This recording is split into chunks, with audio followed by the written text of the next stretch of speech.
Hey guys, Anthony of the Rag Company, and in today's video, we're going to talk about the Detail Factory mini detailing brushes. Now, as you can see, these things are cute. They're small, but how much smaller are they in comparison to the short handle Detail Factory brush and, of course, the long handle? Quite a bit of a difference. And so these right here are going to be for the cracks and crevices. It's one of my favorite uses for these brushes, and especially the boar's hair version. This is going to be a stiff bristle brush that's really great for getting into those interior panel gaps. Seriously, it's able to knock out that dust, all that grime that builds up, and it's also great for around buttons as well.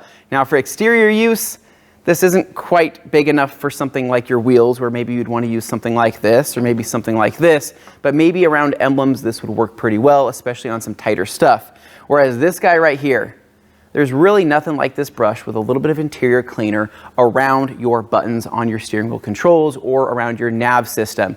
Seriously, it's great. It's able to get into all sorts of little things without making a huge mess. So these two come in a pack. You can buy them together. Again, they come with a boar's hair version and an ultrafine version. Now there is multiple colors for these brushes that you'll be able to find. I particularly love the blue and orange, but we'll see what's more to come from Detail Factory. So hopefully you guys found this video helpful and entertaining. And as always, have a great day.